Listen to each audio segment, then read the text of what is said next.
Oh, YouTube sticker, how you all doing? Thought I'd try something new with my webcam and my trusty SE Electronics 4400A down here. Feel like a radio DJ.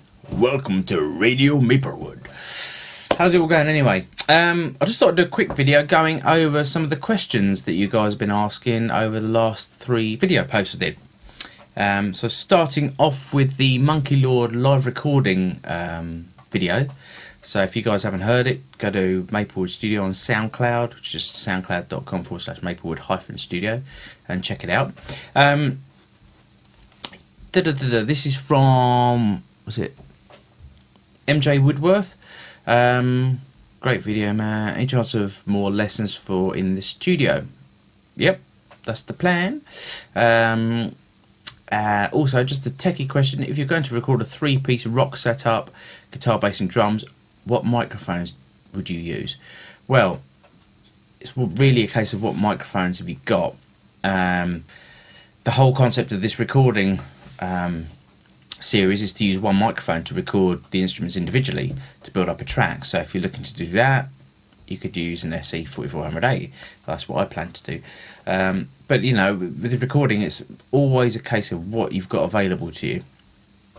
So try and make the most of what you got. If you send me a private message with sort of some more in-depth sort of facts about what you want to get out the recording, if you're going to record live, what equipment you've got, all that kind of stuff, I'll try and help you out as much as I can.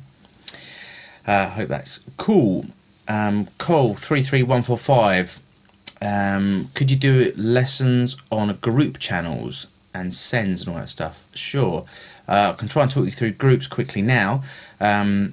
For example, if you've got a drum kit and it's recorded on 10 tracks, doesn't matter what application it's recorded in. So you've got 10 mixer faders. Every time you move one, if you want to make the whole drum kit louder, or the drum, the drum mix louder, every time you move one, you're going to have to move each of the others up the same percentage. The easy way around that is you get your drum mix as you like it. So you finish mixing the drums, then you select all the faders and assign them to a group. When they're assigned to a group, it means if you move one fader, every fader in that group will move the same.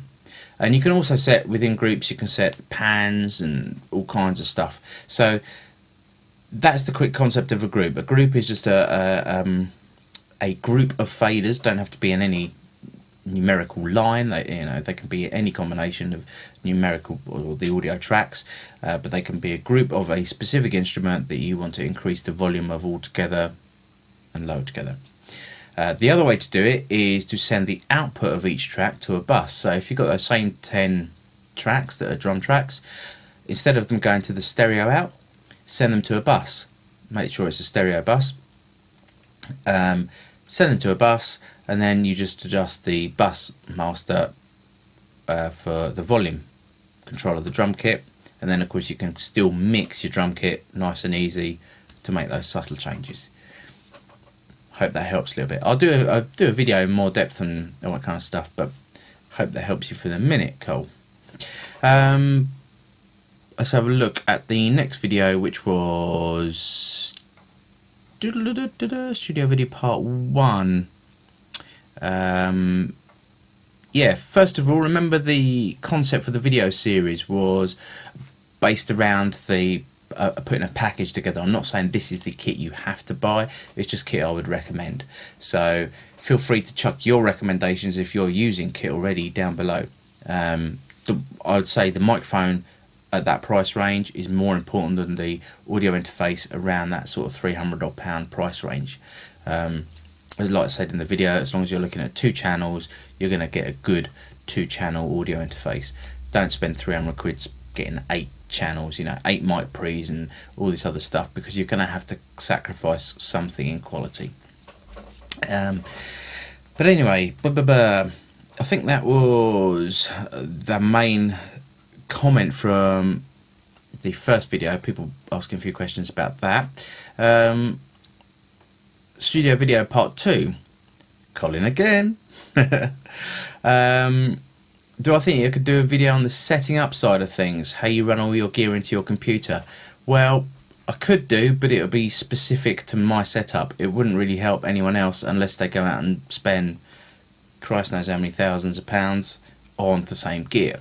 So all I can really suggest with that is read the manuals and sketch out. If you're talking about wiring things like tracks together and all this kind of stuff, or ADAT, and you know, just read the manuals. There's no every setup's going to be different, so that's all I can really say with that. Sorry, I can't help you more there.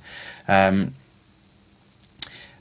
you also posted a question about Firewire and USB. Firewire is not just Mac. I used to use Firewire on my old PC. Personally, when I first started out recording, I had a really bad experience with the USB audio interface. I'd imagine things had changed loads by now, but that was my experience. So I always go for Firewire. Although they're technically on paper the same bandwidth, I think the way the data travels is different. So Firewire can handle a greater amount of audio tracks comfortably. But again, if you're just recording 2 tracks at once, it shouldn't really be a biggie. But no, it's not exclusive to the Mac, and it's really, you know, if you get a good Firewire card, and it PCIe, PCI Express, whatever, you should be fine. PC, Mac, whatever. Hope that helps there. And you also posted another question, Colin, about trying to get the best out of your CPU. You're correct there. Turn off everything that you don't need in Windows. I haven't used Windows for a good few years now, so I'm a little bit lost there. I couldn't tell you what to do, but basically you want to try and streamline it and make it as most efficient as possible, which you're right in, you know, wallpapers, effects, all that kind of stuff. Turn them all off from memory, I think, anyway. But like I say, that was a few years ago. RSX1 Rocker. I'm terrible at pronouncing these names. They're probably meant to sound cool, but I'm bad, sorry. And you commented about the Focusrite Sapphire Pro 24 DSP Firewire interface. And you're correct, wicked bit of kit. So thanks for pointing that one out. I think that's that. Yeah, quickly gone over your questions. I've been a bit snowed under today, but hopefully tomorrow I'm going to get cracking, lay down the drum track for you all using the 4400A.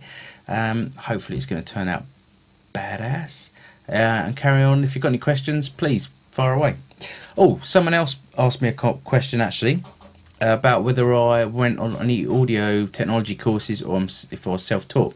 And I am indeed self-taught. So I'll give a few shout outs and pointers to the products and books that have helped me, well, they are helping me learn. You never stop learning, so that's the first thing to remember. Same with any musical instrument, you never stop learning. So first of all, books. A few books that really helped me out. Mix Engineer's Handbook, very, very good. The first sort of section is all about ins and outs, recording, some guide on EQ. Someone else pointed out about EQ guides. It's all in here. Just a nice little page of EQ guides. And the second half of the book is actually all interviews with famous engineers, mixers and stuff. So it's really quite a good read, interesting. I'm playing my way through that. The second book that's really helped me loads, and again, just started this really, Mixing Audio. Great book, comes with a DVD full of all demos, so you can hear how compressors work. When they're talking about compressors, for example, you can hear what they're talking about, which is really interesting. Really in detail, helpful book. Recommend that one as well. And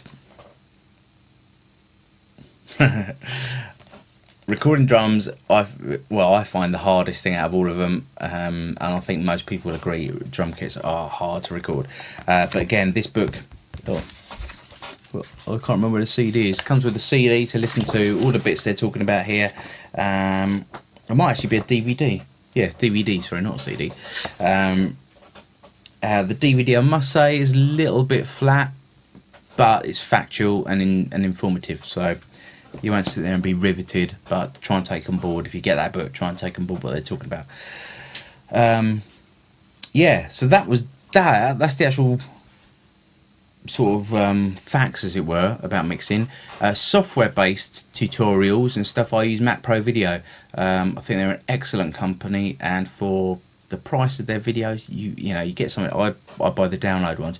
I'm always referencing them. The great thing is you can search tutorials. It's got a nice little search engine in there, what it's called Ned Player, which you can, yeah, if you search any certain question, it will pull up all the relevant videos, which is really cool. Loads of big buds use them now, and it's just, yeah, great company. And for like $35–40, you're buying a tutorial, which they do run updates live on, and it's yours to keep. You can burn them to DVD, or I think you can. I don't actually do that. I use them on my player, and you can play them on iPhones now as well, which is great. So yeah, and they do stuff. I think they do stuff for Cubase, Ableton, Pro Tools, and Logic. So they've got all of them covered. Reason, and they do some other bits and pieces. Final Cut, Compressor. You know, they're really, really good. Check them out. There's always snippets as well online that you can check out. So there you go. I hope you found that useful, and I thought I'd try sort of interacting with you guys more. So if you've got any more questions, give us a shout. I'll try and follow through with some of the other comments with actual videos, like I say, about groups, buses, all that kind of stuff. It's important to remember that no matter what software you're using, the concept is the same. So just remember that. Anyway, I'll get this video up and see what you guys think about the sound and everything, and hopefully it'll be alright. Laters all, bye.